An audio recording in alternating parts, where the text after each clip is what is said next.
Bonsoir au Maroc. Bonsoir, Frère Junior. Bonsoir dans la chambre. Bonsoir à la douche. Voilà. On peut recommencer, n'est-ce pas? On peut commencer. Bonsoir par dehors. Voilà, ça se trouve partout ici. Ça, c'est l'église universelle. Universelle. Dehors. Il n'y a personne à la cuisine. Dedans, dans la chambre, partout. Alors, on commence. Oui, mon frère. Et quand je demandais pourquoi le Saint-Esprit utilisait forcément certains personnages. Pourquoi le Saint-Esprit utilise le personnage? Je t'ai dit quoi? Je t'ai dit. Le cas de crainte, on peut comprendre un peu rapidement. Mais surtout cette question était venue quand il y avait écouté un enseignement des femmes dans la sainteté. Et tu parlais par rapport à notre soeur qui est en Israël, là, avec son mari. Tu vois la suite. Et je me suis posé la question, mais pourquoi? Parce que ce n'est pas seulement eux. Quel est le but? Pourquoi forcément? Tu veux seulement comprendre les secrets de Dieu, pourquoi Dieu fait ceci, pourquoi fait ceci? Non, si c'est à mon niveau de compréhension, je veux comprendre. Mais si c'est pas de là. Autre question, mon soeur. Pourquoi il t'utilise toi? Dieu t'a-t-il déjà utilisé? Oui. Pourquoi? Donc, au moins, je te laisse à ton niveau et ta compréhension. Dis-nous donc. Dis-nous donc pourquoi il t'a utilisé? Parce qu'il le veut. Et parce qu'il le veut. Mais c'est la même question. C'est la même réponse, d'accord? Il fait comme il veut. Oui. Alors. Non. Frère, oui. J'ai une question concernant Genèse chapitre 1. Oui. Il y a aussi, une fois j'ai écouté un enseignement où je crois que c'était allemand de la sainteté. Tu avais, je crois bien ce jour, si tu permets que je dise ici, c'est dans mon Il n'y a pas de problème. Je suis là pour vous servir. Il ne rentre pas aujourd'hui, pas vrai. Je suis là. Dans cet enseignement, je crois qu'on avait lu le livre de 1 Corinthiens, c'est plus quel chapitre combien? Chapitre 4. Ça parlait des... 2 Corinthiens, chapitre 4. Oui, ça parlait de quoi? Tu peux citer? Dieu qui a dit que la lumière brillera du sein des ténèbres. Bon. En tout cas, ce qui me fait venir à cet enseignement, c'est là qu'il dit que ça ne vous a jamais été. Il dit que les cieux, tu avais cité quelque chose comme les cieux, comme ça là. Et puis quand une fois j'avais médité le livre de Genèse chapitre 1, en lisant la Genèse chapitre 1, seulement chapitre 1, il y a quelque chose qui m'a un peu frappé. Quand la Bible dit surtout au verset 6 que Dieu dit qu'il y ait une étendue entre les eaux. Et à la suite, quand on lit les autres versets, on a l'impression que ce qui est appelé ciel, c'est l'étendue. Je ne sais pas si c'est moi qui... C'est la même problématique que se pose avec le problème de l'âme. Si tu regardes, la Bible déclare que quand Dieu est soufflé dans le narine de l'être, il devient un être vivant. Dans d'autres versions, on dit âme vivante. La Bible déclare, à plusieurs endroits de la Bible, tu vas voir effectivement, à un moment donné, la Bible appelle l'homme par âme, à un moment donné, le souffle par âme, à un moment donné, on parle des lettres, des sangs comme étant l'âme. D'accord? Voilà. Maintenant, lorsque tu parles de ciel, tu dis l'étendue, c'est ciel. Quand tu regardes, quand tu tournes tes yeux en haut, tu vois que c'est quoi? C'est le ciel. C'est le ciel, ici. Ok, mais quand tu es dans l'avion, tu vois quoi au-dessus de toi? Le ciel. Celui qui va passer par les fusils, il va traverser les deux niveaux que tu as vu, il va voir quoi? Le ciel. Les cieux ne peuvent le contenir. Donc le ciel, c'est l'habitation qui est au-dessus de nos têtes jusqu'à ce que ça s'arrête. Donc voilà donc ce qu'on appelle les cieux. Les cieux, ce n'est pas une couche seulement. D'accord? Donc dans tout l'univers, comme nous sommes ici sur Terre, ce que tu vois en haut en traversant partout là, c'est ça les cieux. D'accord, frère? Parce que si tu es sur la planète Mars, tu vas regarder au-dessus de toi, tu vas voir une voûte. Si tu es sur Jupiter, tu vas voir une voûte en haut. Tu comprends cela? Pour montrer clairement la présence du ciel partout. La présence et l'empreinte du ciel dans tout l'univers. Alors ce n'est pas seulement ce que tu vois dans le firmament ici qui est le ciel. Non. Donc ça peut être, c'est aussi appelé ciel. Quand la Bible déclare que le ciel est son trône, Dieu s'assoit sur le ciel. Mais comme on voit dans la Bible, on voit également que dans le ciel, il y a un trône étant dans le ciel. Il y a un temple étant dans le ciel. Ça c'est le ciel maintenant, le dernier endroit où Dieu est. Ça veut dire que c'est niveau après niveau. Le Coran dit qu'il y en a 7. La Bible dit qu'il y a des cieux et des cieux. Voilà. Donc c'est pas nécessairement l'étendue qui est au-dessus, qui est là-bas, qu'on dit que c'est pas. Parce que quand Jésus est monté, quand il est entré dans le vapeur, la nuée, ça l'a entraîné. On a dit que c'est Jésus que vous avez vu monter où? Dans les nuées. Non, on le liste là. C'est surtout où déjà hein? Tu es sûr, frère? Ouvre Actes des Apôtres au chapitre 1. C'est terrible, hein? Terrible, vraiment, pas vrai? Les actes 1. Même la voiture n'était pas dans son titre. Il dit Actes chapitre 1. Tu dis que Actes chapitre 1 quoi? Verset 9 et suivant. Après avoir dit cela, il fut enlevé pendant qu'il... Non. Il fut élevé pendant qu'il le regardait. Et une nuée le dévora à leurs yeux. Hein, le frère? Déroba à leurs yeux. C'est pas dévorer. Dieu, ça ne peut pas dévorer Jésus, d'accord, frère? Déroba à leurs Le yeux. déroba, ça veut dire le cachat. Ça veut dire que pendant que tu regardes, il est en train de regarder, un peu comme l'avion se lève. Quand tu vois l'avion en train de monter à un moment donné, ça entre dans les nuées. Ça disparaît dans les nuées. La nuée cache. Donc, il est pris dans les nuages. Verset 10, qu'est-ce que ça dit? Et comme ils avaient les regards fixés vers le ciel. Stop. Le regard est fixé où? Vers le ciel. Ça, ce sont les disciples qui étaient en bas. Ils fixaient le regard vers le ciel. Qu'est-ce que la Bible appelle par ciel ici? C'est le trône de Dieu. Non. C'est ce que toi tu disais. C'est un peu tout ça. C'est pour ça que je te dis, quand tu vas lire ciel chaque fois désormais, il faut faire attention. Parce que ce n'est pas n'importe quoi qui est appelé ciel dans les Saintes Écritures. Parce qu'ici, on dit qu'il avait les yeux fixés vers le ciel, donc vers le haut. Ce qui est ici vers le haut là. C'est ça le haut, c'est qu'il appelle ciel. Parce que ce n'est pas le trône de Dieu ici. Les yeux peuvent être fixés le trône de Dieu. D'accord, frère? Ici, le ciel qui est ici, c'est la couche là qu'il est en train de voir vers le haut. Qu'on appelle ciel ici. D'accord? On va voir quelque part encore. Allons-y. Et comme ils avaient les regards fixés vers le ciel, pendant qu'ils s'en allaient, voici deux hommes vêtus de blanc, leur apparence vêtus de blanc, leur apparut. Il dit, homme galiléen, pourquoi vous arrêtez-vous à regarder au ciel? Tu as vu? Donc même les anges qui étaient, ça ce sont les anges. Donc, vous fixez les regards où? Au ciel. Eux ils sortent d'où? Du ciel. Là-bas là où ils sont de regarder. Il dit, suis bien, les deux anges ici, ils sont de parler aux hommes galiléens. Il dit, pourquoi avez-vous le regard fixé au ciel? Au ciel. Pendant qu'il parle, les gens ont l'attention, d'autres ont ouvert la bouche. Il va descendre encore. Parce que quand l'avion ferme, tu as comme l'impression qu'il va bientôt le voir. Vraiment, il est loin de l'autre côté là-bas, frère. Ils sont de regarder comme ça. Les gens disent, hommes galiléens, pourquoi avez-vous le regard fixé au ciel? Eux là, qui parlent, ils sortent d'où?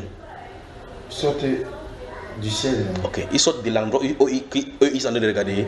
Je te pose la question. Oui. Est-ce que les anges ici sortent de l'endroit où ceux-ci sont en train de regarder? Ils sortent de là. Donc ça veut dire que les anges habitent dans les nuées alors? Non. Je commence à ma question. Il dit, homme galiléen, pourquoi avez-vous le regard fixé au ciel? Les yeux voyaient quoi? Le ciel. Vraiment, hein? Et les anges, eux, ils sortent d'où? Les anges là, ils sortent d'où? Pour venir là? Le ciel. Ok. Et là donc, là où ils sont sortis, de là où ils sont sortis, est-ce que tu comprends ma question? Est-ce que le lieu où habitent ces anges-ci, c'est là où ceux-ci se regardaient? Non. C'est ça que je te dis, donc il y a niveau par niveau. De là où ils sont sortis, on appelle ça ciel. Ce qu'ils regardaient, on appelle aussi ça ciel. Allons-y. Allons-y encore. Continuons. Ce Jésus qui a été enlevé au ciel du milieu de vous viendra de la même manière que vous l'avez vu allant au ciel. Non. Donc il y a plusieurs fois que le ciel est utilisé dans ce verset 11. Il dit, homme galiléen, pourquoi vous arrêtez-vous à regarder au ciel? Les Galiléens regardaient quoi? D'après ce qu'on a dit ici. La nuit. Pardon, donc au moins c'est le brouillard et les choses qu'on appelle ici ciel. On continue. Ce Jésus qui a été enlevé au ciel, ce qui est sûr et certain, Jésus n'est pas resté dans la nuée là. Donc Jésus est au ciel sans être dans cette nuée. Mais depuis cette nuée là, on appelle ça ciel. Parce que ceux-ci regardaient là-bas, n'est-ce pas? Les anges disent, et les anges sont sortis du ciel aussi, mais pas dans cette nuée là. Et il dit, c'est Jésus que vous avez vu enlevé au ciel. Il a été enlevé au ciel. Donc le lieu final où il est allé, c'est au ciel. Ok. On dit reviendra, qui était enlevé du milieu de vous, reviendra de la même manière que vous l'avez vu, allant au ciel. Allant au ciel. Donc la descension finale, c'est appelle le ciel. Les gens, si regardez les anges sont descendus du chapitre 7. Allons-y au chapitre 7.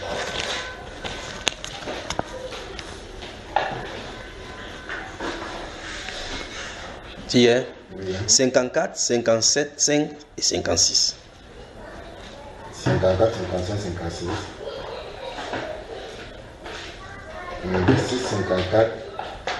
En entendant ces paroles, ils étaient furieux dans leur cœur et ils grinçaient des dents contre lui.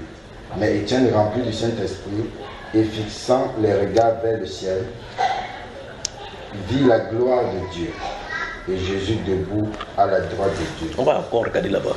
Donc une fois de plus, on a deux hommes. Ici au chapitre 1, il y avait des gens qui étaient sur en bas, regardaient en haut. Ici, se trouve quelqu'un qui est devant le Sanhédrin. Il se tourne, il fixe les regards.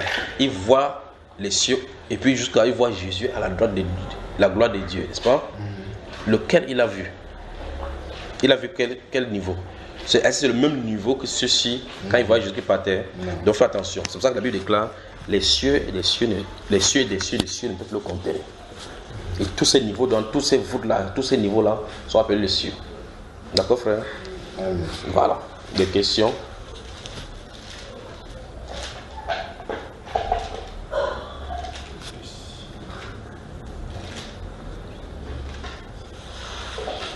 Donc, je crois qu'on a épuisé toutes les questions alors du Maroc. On a épuisé les questions. Juste que bon, comme on n'avait pas tout préparé ça. Prépare les frères, tu mets le condiment, d'accord? Non, ça serait bien que... Donne la Bible là à maman, parce que c'est la Bible avec laquelle il lit souvent.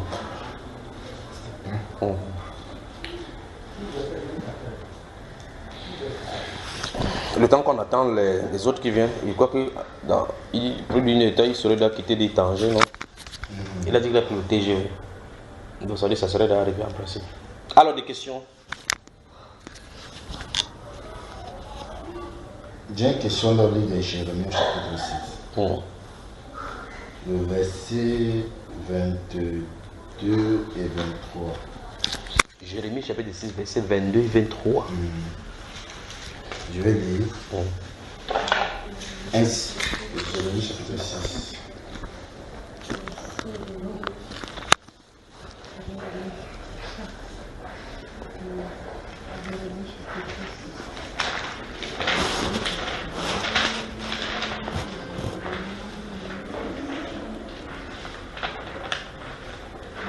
Verset 22, 23, si vous êtes.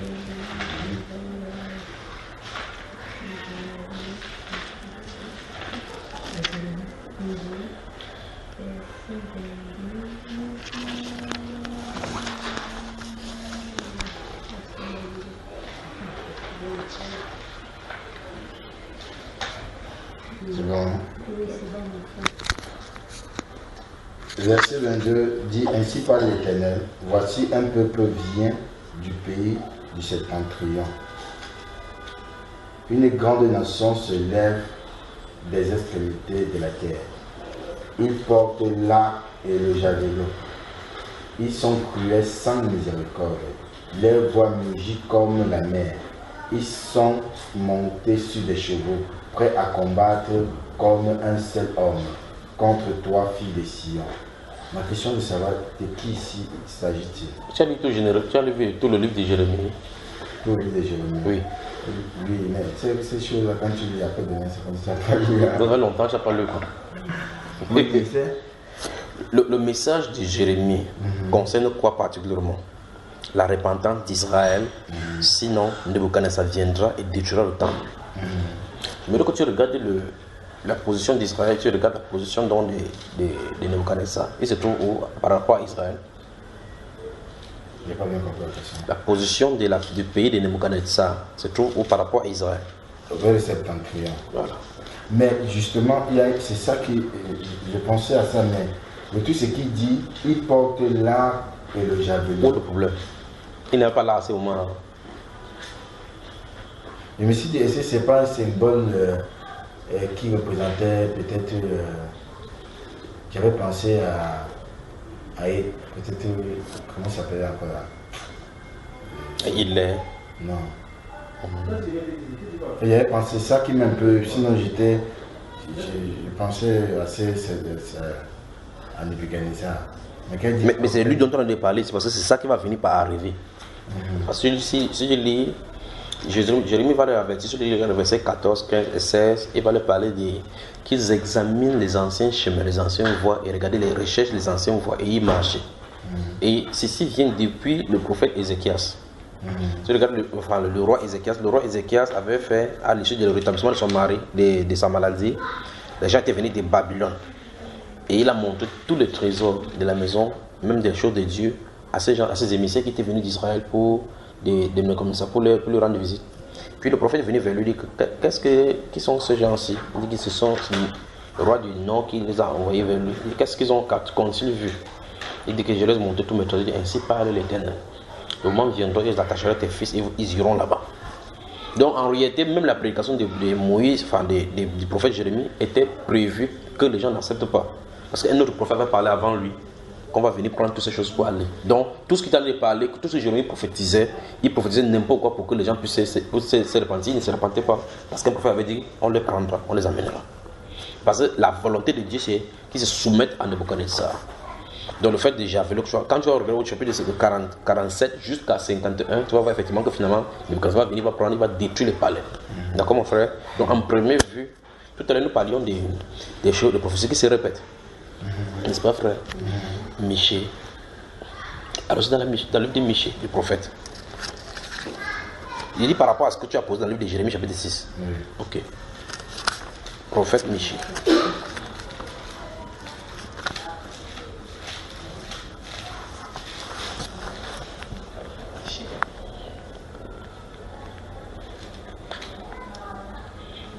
Michée, aidez là.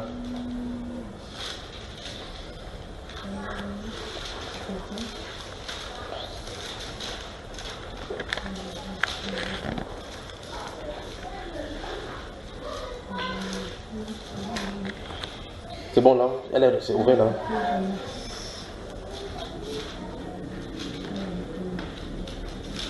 Prophète Michée. Le livre du prophète Michée. On y va. Chapitre 4. Et regardez, il va lire à partir du verset 9 là rapidement. Pourquoi maintenant pousses-tu des cris? N'as-tu point de roi? Plus de conseillers pour que la douleur te saisisse comme une femme qui accouche? Fille de Sion, souffre et gémis comme une femme qui accouche. Car maintenant tu sortiras de la ville et tu habiteras dans les champs et tu iras jusqu'à Babylone. Et là tu seras délivré. Donc, quand les prophètes parlent, il faut faire attention. Un prophète ne peut pas dire que un prophète vient contredire, ça ne peut pas marcher. Voici notre prophète qui prophétise la même chose que le prophète Isaïe avait prophétisé. Tu vois cela? Et lui dit, c'est de là où il va venir le faire. Or, tout cela prophétise ce que Moïse avait dit. Pas vrai, frère? Parce que il lui dit de Deutéronome chapitre 31, Moïse avait dit clairement que quand ils vont entrer dans le pays, ils vont servir d'autres dieux. Et ce Jérémie, on voit effectivement qu'il servait la reine du ciel. Il dit que Dieu vous chassera de ce pays-là qu'il vous aura donné. Et c'est à l'extrémité de tout septentrion que vous irez, ils viendront vous chercher. C'est pas ça, frère? Voilà. Donc Moïse avait prophétisé qu'il devrait partir plus tard. Et le départ plus tard devrait être conséquence du péché de l'idolâtrie. Et c'est là-bas que Dieu va le... En tout cas, la Bible est plein partout où il va dire à Israël, au nord donne, au sud donner, parce qu'ils sont dispersés partout sur toute la terre. Ils vont se rassembler pour voler dans les ailes de l'oiseau pour revenir. Dans quoi, frère? Il n'a pas demandé c'est où. Il est dans quoi, frère? Dans l'oiseau. On entre dans l'oiseau pour aller dans la maison, frère. Continue ici. C'est là que l'Éternel, voilà. C'est là que l'Éternel te rachètera de la main de tes ennemis. Maintenant, plusieurs nations se sont rassemblées contre toi. Tu vois, tout à l'heure, il parlait des choses qui se répètent. Il dit quelque chose, c'est comme si, la façon que le prophète Michée parle ici, c'est comme si, à l'heure de parler, plusieurs nations se rassemblaient contre Israël. Or, il est en train de parler du moment du Messie, que le Messie va venir ici. Regarde très attentivement. Maintenant, plusieurs nations se sont rassemblées contre toi. Qu'elles soient profanées, disent-elles, que nos yeux se rassasient dans Sion. Mais elles ne connaissent, écoute bien, mais elles ne connaissent pas que par les pensées de l'Éternel. Elles ne comprennent pas ses desseins. Elles ignorent qu'il les a rassemblées. Comme une gerbe dans l'air. il vient de donner que quelque chose va venir sur Israël. Ce qu'il a dit là, c'est insérer lors d'un précédent rassemblement qu'on a déjà rassemblé sur Israël, mais ce n'est pas des nations qui sont rassemblées. Nebuchadnezzar vient, il vient avec son armée. C'est pour ça que c'est quand les gens prêchent la parole, comme le prophète a parlé ici, les gens peuvent écouter, entendre sans comprendre. Mais le Saint-Esprit, c'est à qui ça s'adresse. Quand il a parlé à Israël ici, Israël a pour ennemi Nebuchadnezzar qui en est venu. Mais peut-être il parle, les nations se rassemblent contre toi. Ils disent, profanons-les. Vous voyez cela, les résolutions contre les Nations Unies. La résolution, donc si les Nations Unies prennent quelque chose, Nations Unies. Regarde bien. Verset. Maintenant, plusieurs, verset 11. Maintenant, plusieurs nations se sont rassemblées contre toi. Tu as vu cela? Contre Israël. Il dit maintenant. Voilà le mot, maintenant. Quand il dit maintenant, pour quelqu'un qui a l'écouter prêcher, on dit mais il y a quelle nation contre Israël? Il dit que les nations sont rassemblées. C'est là qu'il faut comprendre le prophète. Il a parlé ici du moment où Christ va vouloir venir. Suivant son film, il finit de donner une prophétie. Il avait dit, Nebuchadnezzar, vous allez servir, parce qu'il a cité clairement là-bas qu'on va aller à Babylone. Donc il va aller à Babylone. Il dit maintenant, il jette une prophétie qui concerne des milliers d'années plus tard. Puis il revient sur l'affaire qui allait se passer maintenant. Puis il revient sur la naissance du Messie. Il parle sur le Messie, même pas encore né. Puis il revient sur la naissance du Messie. Puis il revient encore sur ce qu'il venait de dire. Puis il dit maintenant comment le Messie là est censé traiter celui-là. Donc suivant le fil doucement, on le suit, d'accord frère? C'est pour cela que quand il voit souvent certaines personnes dire attends, bon, on prend un livre de prophétie, il dit que non, lisons tout le chapitre pour comprendre le contexte. Il dit tu es fou seulement. Tu ne liras pas un livre de prophétie, tu lis tout le chapitre, tu ne comprendras pas le contexte parce qu'à chaque étape, il peut mettre une prophétie qui est déjà passée, une autre prophétie qui est déjà longtemps, une autre prophétie qui va se dérouler là, une autre pour 2000 ans, pas vrai frère? Tu vas comprendre quel contexte là. Les livres de prophètes ne sont pas des livres d'histoire. En tout cas, regardons si vous allez voir en bas ici là. Donc, la Bible déclare ici que ceux qui viennent là, en train de venir comme ça pour se rassembler contre Israël, ils ignorent que Dieu les a rassemblés. Ok. Maintenant, la Bible déclare dans le livre de l'Apocalypse que Dieu a mis dans leur cœur le dessein. Il dit un même dessein. Pour quand ils votent, que ce soit unanime. Verset 13. Fille de Sion, lève-toi et foule. Je te ferai une corne de fer et des ongles d'airain. Et tu broieras des peuples nombreux. Tu consacreras leur bien à l'Éternel, leur richesse au Seigneur de toute la terre. Maintenant, fille des troupes, rassemble tes troupes.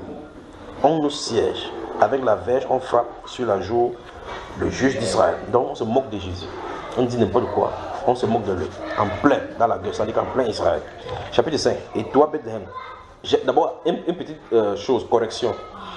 Pendant que le prophète de parler, il continue son inspiration. C'est nous qui découpons maintenant le chapitre 4, chapitre 5, ainsi de suite.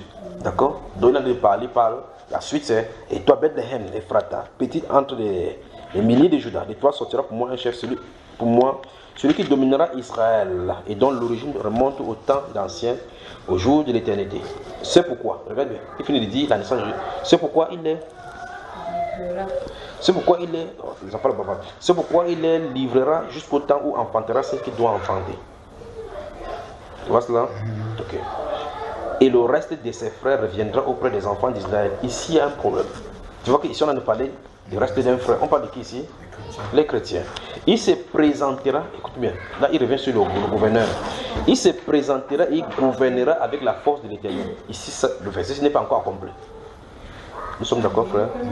La personne qui va naître là-bas, sous la Vierge, n'a pas encore gouverné avec la force de majesté. Donc, entre le verset 1 et le verset 3, il y a la mort. Dans cet intervalle entre le verset 1 et le verset 9, il y a le salut de la croix. Il y a la croix, le travail de son âme pour justifier plusieurs. Il y a la réconciliation d'Israël. Il y a tout. Entre deux versets. Donc, l'île des prophètes là, c'est terrible. En tout cas, continuons et on voit. Il se présentera et il gouvernera avec la force de l'Éternel, avec la majesté du nom de l'Éternel son Dieu. Et ils auront une demeure assurée, car il sera glorifié jusqu'aux extrémités de la terre. Ça, ce n'est même pas encore compris. Parce que maintenant, il n'est pas glorifié. Vous voyez? C'est lui, écoutez, cette personne-ci, c'est lui qui ramènera la paix lorsque l'Assyrien viendra dans notre pays. Tu as vu ça, frère? Depuis le temps de Jésus, quand Jésus est venu sur la terre, l'Assyrie n'a pas attaqué Israël. Pourtant, on dit que c'est lui qui ramènera la paix. Or, il est venu en Israël, il est parti sans que l'Assyrie n'attaque pas Israël. Celui qui a attaqué Israël, quand il est venu, c'était Rome qui était là-bas sur place. Mais on dit l'Assyrien. Regardez-vous, on va travailler sur ce personnage-ci, l'Assyrie. On va suivre la Syrie. Quand la Bible appelle par Assyrie, sur le plan physique, c'est quoi? Quand il dit sur le plan spirituel, de qui est-ce qu'il est question? Parce qu'il faut qu'on le suive. Parce qu'on dit que l'Assyrien va attaquer Israël. C'est pas ça, frère? Bon, y a-t-il un pays appelé la Syrie maintenant? La Syrie, oui. Oh, non, pas la Syrie, la, L-A, et puis espace S-Y-R-I-E. Voilà, donc ici c'est la Syrie. Il faut faire différence. Dans la Bible, on parle de la Syrie, donc L apostrophe A2S. C'est ça dont il est question ici. Maintenant, il y a la Syrie qui est toujours à côté du Liban, là. Le pays appelé la Syrie. Ça, c'est une autre chose. D'accord, sa prophétie se trouve également ici, par rapport à tout ce qu'ils vont faire. Alors maintenant, ici, la Bible déclare que c'est le gouverneur, là, qui va chasser la Syrienne quand il va entrer dans le pays. N'est-ce pas, frère? Ok. Christ est venu. Y a-t-il des Assyriens qui ont attaqué le pays? Bon, il dit que c'est lui qui va chasser la Syrie quand la Syrie sera dans son pays. Donc, il y a un combat entre le Christ et quelqu'un qui s'appelle la Syrie. Il faut suivre l'Europe. Il faut suivre l'Europe. Il faut suivre l'Europe. Les Brexit sont en train d'arriver, pas vrai? Quoi que dans l'entame de mon propos tout à l'heure, j'ai parlé de regarder, suivre l'Europe, vous suivez l'Allemagne, vous suivez Rome. Vous voyez cela? Parce que des conclaves vont se passer là-bas et l'Union européenne va se former et changer de nom. L'Union européenne va se former et changer de nom. L'Union européenne va se former et changer de nom. L'Union européenne va se former et changer de nom. L'Union européenne va se former et changer de nom. Il va se présenter. Bon, maintenant ici il dit, regardez bien, verset 14, c'est lui qui ramènera la paix lorsque l'Assyrien viendra dans notre pays et qu'il pénétrera dans nos palais. Nous ferons lever contre lui 7 pasteurs. Vous voyez? Et 8 princes du peuple. Ils feront avec l'épée leur pâture du pays de la Syrie et du pays des Nimrod au-dedans du pays. Il nous délivrera ainsi de la Syrie lorsqu'il viendra dans notre pays et qu'il pénétrera sur notre territoire. Tu vois ça, frère? Donc Israël est constamment attaqué. Et si on était sur une autre planète, il parlait de rester prophétie ici, parce qu'on est en plein dans ces manifestations, ces préparations qui en est de venir. Où est-ce que j'en parlais ici par rapport à Israël, par rapport à Michée? C'est que tu as pris tout à l'heure le livre de Jérémie chapitre 6. On dit qu'il vient avec les javelots. Il vient pour pénétrer dans le palais d'Israël. Mais là, il s'agit de Nebuchadnezzar parce qu'il vient avec le... C'est comme ça qu'il lutte. Mais il est prévu qu'il y a une autre attaque. Mais cette attaque est positionnée à un moment donné où le gouverneur va venir. Oh, le gouverneur était venu pas en tant que gouverneur pour résoudre un autre problème. Donc ça veut dire que cette combat se positionne à la seconde venue du Seigneur quand il va se venir pour se présenter avec eux. Tu vois cela? Remarque bien ce qui a été dit. Pas à l'avènement du Seigneur. Seconde venue. Voilà la différence, n'est-ce pas? Venue. Avènement, c'est autre chose. Des questions, frère? Avant qu'ils disent des choses. Donc, l'Assyrien, là, je vous donne donc le devoir. Travaillez dans la Bible. Demandez au Saint-Esprit, c'est qui l'Assyrien? Ok, quand vous dites c'est qui, vous allez voir dans la Bible Assyrie. Remontez depuis Genèse. Je vous donne le fil conducteur. Remontez depuis Genèse. Parce que là, on a identifié, on a parlé du pays des Nimrod. On l'a mis en fréquence avec lui. Puis, surveillez-le maintenant. Suivez ce personnage-ci dans le temps. Allez dans le livre de Daniel. Suivez-le. D'accord? Suivez-le. D'accord? Quand vous allez suivre, vous attrapez depuis Genèse chapitre 10. Genèse chapitre 10. Suivez-le doucement. Vous passez dans le livre des Chroniques. Vous le voyez. Vous le suivez. Vous allez voir ce que le prophète Ézéchiel dit de lui. Et le prophète Isaïe dit de lui. Ce qu'il a fait et que le prophète a dit de lui qu'il va faire encore. Ce qu'il a dit. D'accord, frère? Regardez la confrontation qu'Israël a eue avec un roi, le concernant. Et ce qu'il a fait à Israël, et Dieu a dit ce qu'il va faire, c'est passer avec eux. Suivez et sortez ici avec le livre des prophètes Michée. Et puis, suivez ce que Christ, Jésus dit, lorsque vous verrez Jérusalem investi par les armées étrangères, sachez que sa désolation est proche. Et puis maintenant, suivez maintenant que Christ viendra. Il va éteindre quelqu'un de souffle avec le souffle de la destruction, le souffle de ses lèvres.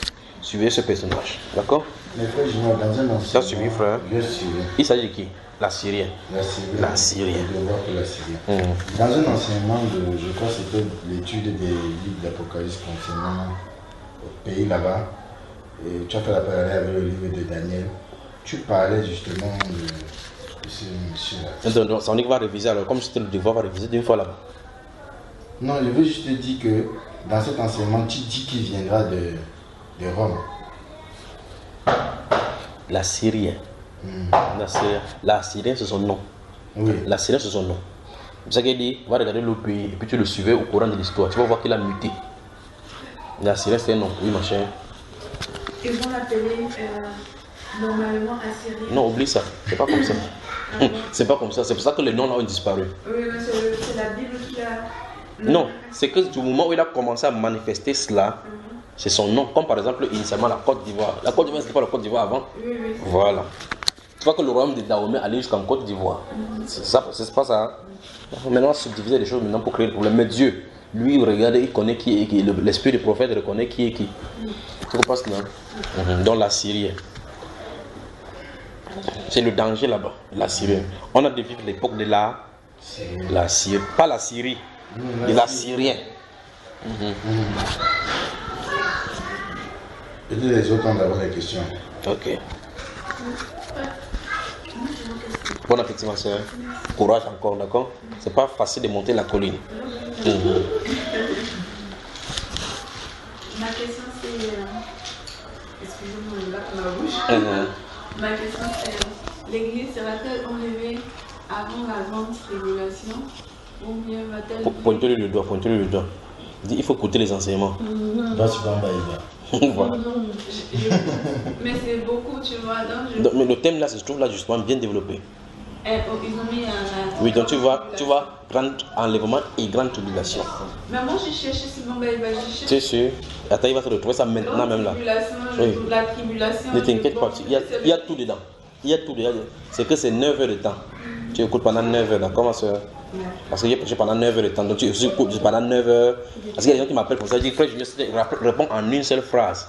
Il passera par lui, il dit non. Tu sais pourquoi? Il dit fais cela. Il dit non, va écouter. Parce qu'en écoutant, tu dis, c'est dit, parce qu'il y a ce qu'on appelle les post-tribulationnistes. Il y a les pré-tribulationnistes, il y a les mid-tribulationnistes. Il y a des gens qui pensent que, d'autres qui pensent que, ok. Quand tu écoutes maintenant, tu écoutes avec la Bible, tu commences à écouter avec la Bible. Il y a des considérations qu'on amène. Tu ne dois pas seulement dire que, ok, le frère Julien dit que c'est avant la grande tribulation. Pas, c'est pas cela. Il n'est pas question de considérer ce que j'ai dit. Écouter et vérifier au travers des Écritures. Mais le problème, c'est qu'en écoutant cela, avant d'y arriver à ta réponse, tu écouteras beaucoup d'autres choses qui répondront à beaucoup de tes questions. D'accord? Et des considérations qui ont amené à cette conclusion. D'accord, ma chère? Des questions?